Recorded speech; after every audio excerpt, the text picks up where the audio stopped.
Gold, trusted gold buyers. మీరు తాకట్టు పెట్టిన బంగారాన్ని విడిపించి ఈ రోజు ఉన్న మార్కెట్ ధరకు కొనబడను.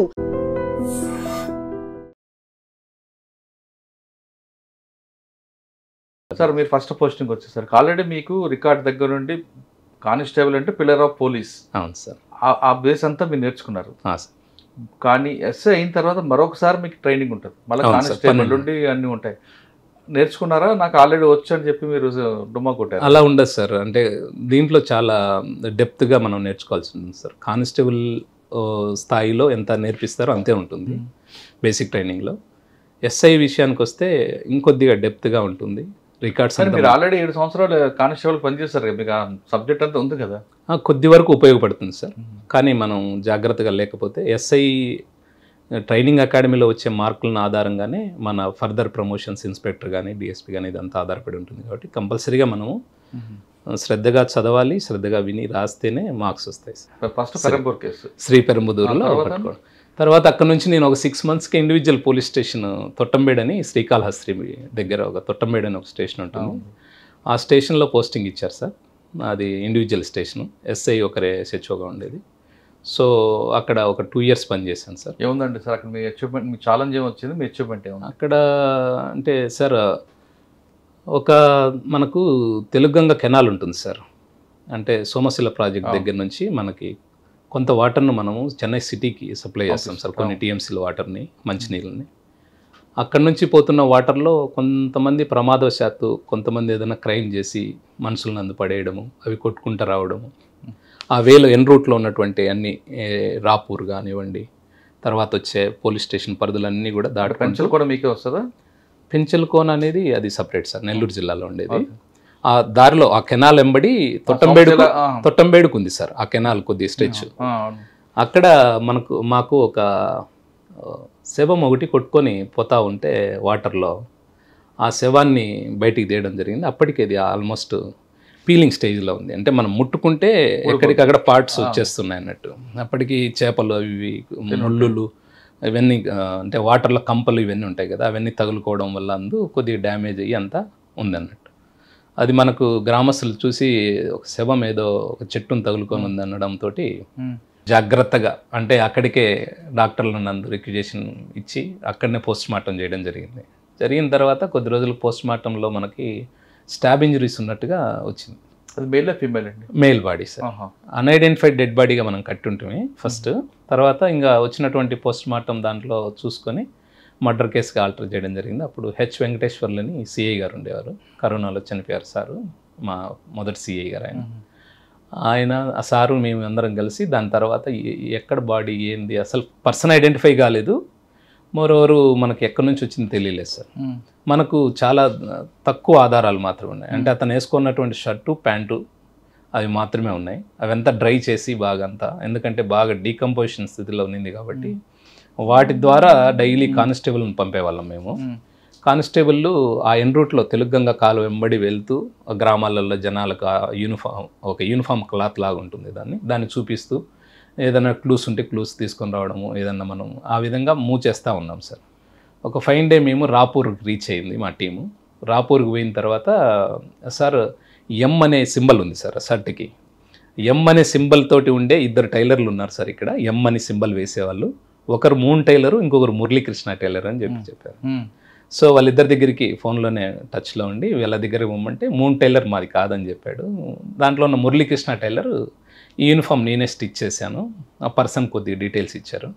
దాని తర్వాత దాన్ని ట్రాక్ చేయడం జరిగింది. అప్పటికి వాళ్ళు నెల్లూరులో కంప్లైంట్ కూడా ఇచ్చున్నారు, ఈ పర్సన్ మిస్ అయ్యాడని.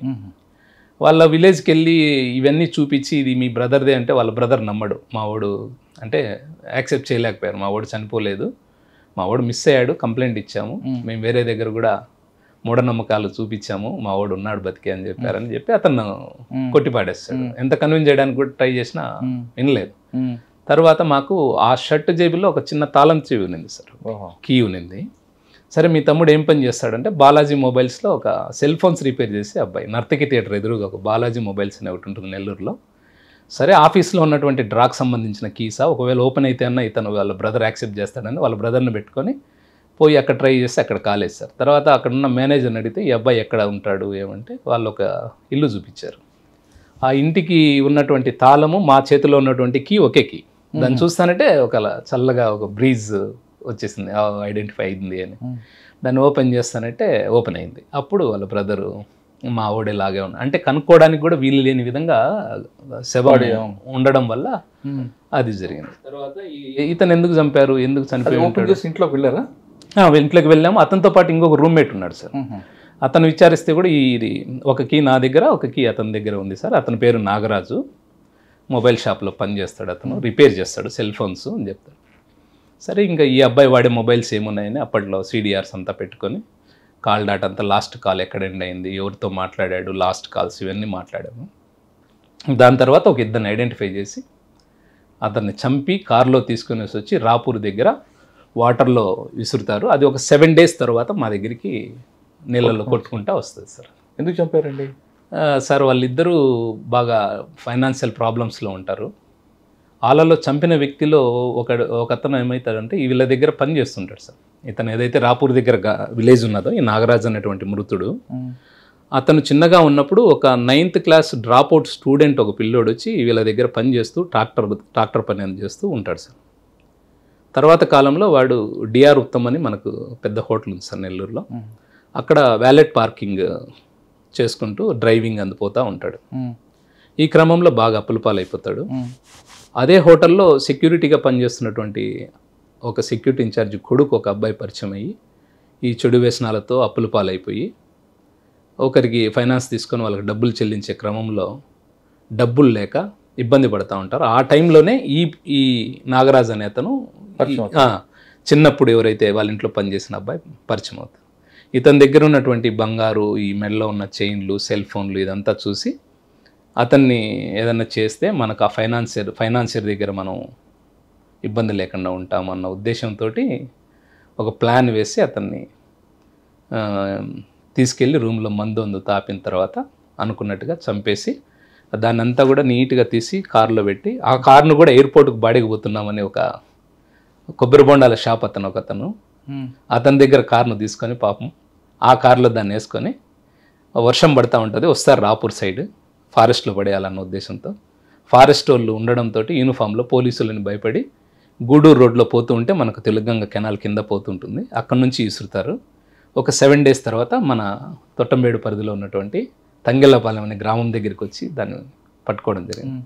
సో అది నా ఎస్ఐ కెరీర్లో ఫస్ట్ కేసు. అంటే ఒక గుర్తు పట్టడానికి వీలైనటువంటి ఒక శవాన్ని కనుగొనడం, దాని వెనక ఎవరున్నారనే దాన్ని అంతా కూడా ఫైండ్ అవుట్ చేయడం. సాధారణంగా నాలాలో కొట్టుకొచ్చిన శవం, చెరువులో కొట్టుకొచ్చిన శవం, చెరువులో తేలిన శవం, నదిలో కొట్టుకున్న శవం సార్, మీ ఆఫీసర్లు కొంతమంది చూసారంటే సార్ ఏం చేస్తారంటే, మీరు ఆఫీసర్లు కాదు, మీరు సబార్డినేట్స్ కానీ ఇది మన కాదు ఎక్కడి నుంచి వచ్చిందని కొంచెం ముందు పంపిస్తారు. కానీ మీరెందుకు లాగి దాన్ని పుట్టుబోరదలకు వెళ్ళాల్సి వచ్చింది? అంటే ప్యాషనా సార్? అంటే మనకు వేరే ఇప్పుడు గ్రామస్తులు చూసిన తర్వాత మనం అలాంటి పనులు చేయడం లేదు, దాన్ని పంపించడం లాంటివి చేస్తే అది చెడ్డ పేరు వస్తుంది సార్. అలాంటిది వాళ్ళు చూసినా చూడకపోయినా ఎవరైనా చేయాల్సిందే సార్. ఇది మోరోవర్ ఏంటంటే ఈ తెలుగంగ కెనాల్ ఏదైతే ఉందో చెన్నైకి పోయే టైంలో సత్యవేడు అనే ఒక ప్రాంతం దగ్గర ఒక మెష్ లాగా ఉంటుంది సార్, అక్కడ పోదు సార్, ఇంకా ఆడ అడ్డుపడతాయి. సో ఇలా మిస్ అయిన కేసులు, యాక్సిడెంటల్గా పడినోళ్ళు లేదా ఏదైనా క్రైమ్లో ఇన్వాల్వ్ అయిన మెజారిటీ కేసులు సత్యవేడు పోలీసులకు ఒక పెద్ద ప్రాబ్లం, అది ఛాలెంజ్. వాళ్ళకి పాపము దాన్ని ఐడెంటిఫై చేయడం కానీ దాన్ని తీసి అదంతా చేయాలంటే చాలా ఇష్యూస్ ఉంటాయి. అంటే ఆంధ్ర దాటి అయితే పోదు సార్. సో మీరు అన్నది కొన్ని సందర్భాల్లో జరగచ్చు, కానీ మనకు అవసరం లేదు. డెడ్ బాడీని తీసుకొచ్చి ఆయన అరెస్ట్ చేసే వరకు ఎన్ని రోజులు పట్టింది? ఒక మనకు మొబైల్ డేటా అందు ఇప్పుడు ఉన్నంత ఫాస్ట్గా వచ్చేది కాదు సార్, దానికి ఒక 3 days పట్టింటుంది. అరౌండ్ ఒక 12 రోజులలో కంప్లీట్ చేసాం సార్. వాళ్ళు అక్కడ నుంచి ఆ బంగారాన్ని తీసుకొని రాజంపేట అనే ఒక ఊర్లో పెట్టారు. ఆ బంగారాన్ని రికవరీ చేసి అదంతా చేయడానికి ఒక 12 రోజులు పట్టింది.